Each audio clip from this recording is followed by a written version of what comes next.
Section 77. Vaisampayana said, when the vanquished sons of Pritha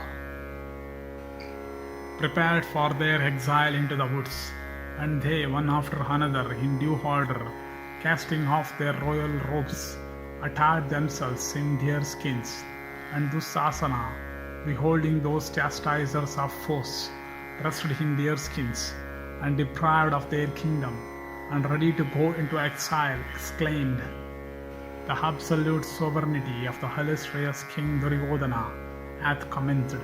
The sons of Pandu have been vanquished and plunged into great affliction. Now have we attained the goal either by broad or narrow paths, for today becoming superior to our foes in points of prosperity as also of duration of rule, have we become praiseworthy of men. The sons of Pritha have all been plunged by us into everlasting hell. They have been deprived of happiness and kingdom for ever and ever. They who, proud of their wealth, laugh in derision at the son of Dhritarashtra, will now have to go into the woods, defeated and deprived by us of all their wealth. Let them now put off their variegated coats of mail, their resplendent robes of celestial make, and let them all attire themselves in deer skins according to the stake they had accepted of the son of Suvala.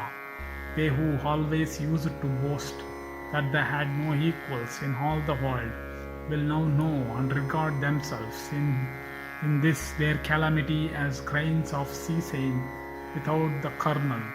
Although in this stress of theirs the Pandavas seem like unto wise and powerful persons installed in a sacrifice, yet they look like persons not entitled to perform sacrifices.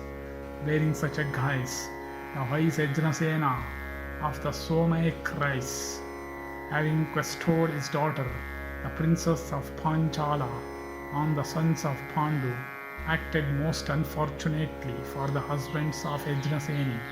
These sons of Pritha are as haunches, and O Ajnaseni, what joy will be thine upon beholding in the woods these thy husbands, dressed in skins and threadbare rags, deprived of their wealth and possessions.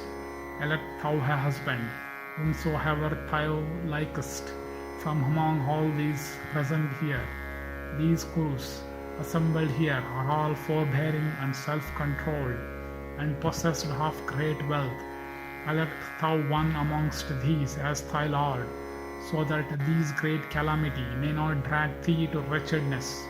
The sons of Pandu now are even like grains of sesame without the kernel, are like show animals encased in skins, are like grains of rice without the kernel.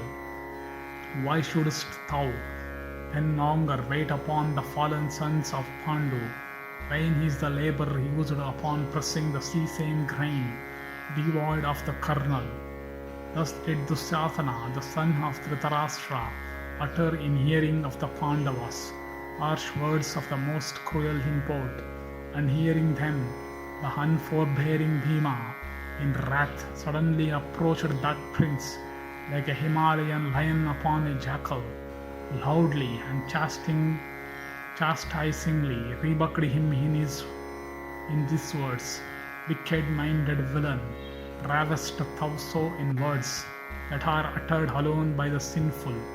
Boastest thou thus in the midst of the kings, advanced as thou art by the skill of the king of Gandhara, as thou piercest our hearts?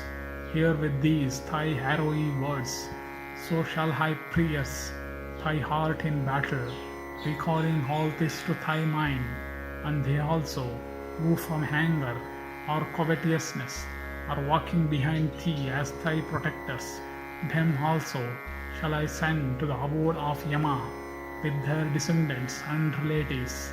Vaisampayana continued, and to Bhima, dressed in deer skins, and uttering these words of wrath without doing anything, for he could not deviate from the path of virtue, Dussasana, abandoning all sense of shame, dancing around the Kurus, loudly said, O cow, O cow! Bhima at this once more said, Wretch, darest thou, O Dussasana, use harsh words as these? Whom doth it behove to boast, thus having won wealth by foul means?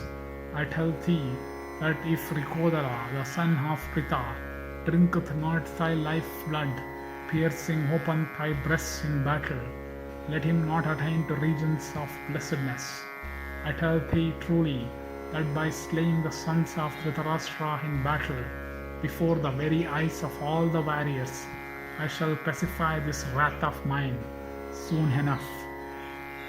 Vaisampayana continued, and as the Pandavas were going away from the assembly, the wicked king Duryodhana, from excess of joy, mimiced by his own steps the playful leonine trade of Bhima. Then Vrikodara, after turning towards the king, said, Think not, a fool, that by this thou gainst any ascendancy over me. Slay thee shall I soon, with all thy followers, and answer thee, recalling all this to thy mind, and beholding this insult offered to him. The mighty and proud Bhima, suppressing his rising rage, and following the steps of Yudhishthira, all spake these words while going out of the Kaurava court. I will slay Duryodhana, and Dhananjaya will slay Karna, and Sahadeva will slay Sakuni, that gambler with dice. I also repeat in this assembly these proud words which the gods will assuredly make good if ever we engage in battle with the Kurus. I will slay this wretched Duryodhana in battle with my mace, and prostrating him on the ground, I will place my feet on his head. And as regards this other wicked person, Dussasana, who is audacious in speech, I will drink his blood like a lion. And Arjuna said, O Bhima, the resolutions of superior men are not known in words only. On the 14th year from this day, they shall see what happened. And Bhima again said, The earth shall drink the blood of Duryodhana and Karna and the wicked Shakuni and Dussasana that maketh the fourth. And Arjuna said, O Bhima, I will, as thou directest, slay in battle this Karna, so malicious and jealous, and harsh-speeched and vain, for doing what is agreeable to Bhima. Arjuna vowed that he will slay in battle with his arrows this Karna, with all his followers, and I will send on to the regions of Yama also all those other kings that will from foolishness fight against me. The mountains of Himavat might be removed from where they are. The maker of the day lose his brightness, the moon his coldness, but this vow of mine will ever be cherished, and all this shall surely happen if on the 14th year from this Duryodhana doth not with proper respect return us our kingdom. Vaisampayana continued.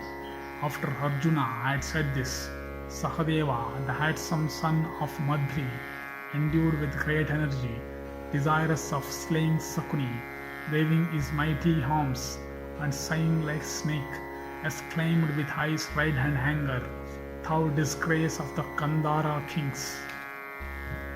Those whom thou thinkest as defeated are not really so. Those are even sharp-pointed arrows, from whose wounds thou hast run the risk in battle. I shall certainly accomplish all which Bhima hath said, adverting to thee with all thy followers. If therefore thou hast anything to do it before that day cometh. I shall assuredly slay thee in battle with all thy followers soon enough. If thou, O son of Subala, stayest in the fight pursuant to the Kshatriya usage, then, O monarch, hearing these words of Sahadeva, Nakula, the handsomest of men, spake these words, I shall certainly set on to the abode of Yama all those wicked sons of Dhritarashtra, who desirous of death, and impelled by fate, and moved also by the wish of doing what is agreeable to Duryodhana, have used harsh and insulting speeches, towards this daughter of Yajnasena at the gambling match. Soon enough shall I, at the command of Yudhishthira, and remembering the wrongs to Draupadi, make the hearth destitute of the sons of Dhritarashtra. Vaisampayana continued, and those tigers among men, all endued with long horns, having thus pledged themselves to virtuous promises, approached King Dhritarashtra. Thus ends the 77th section in the Anudyuta Parva of the Sabha Parva.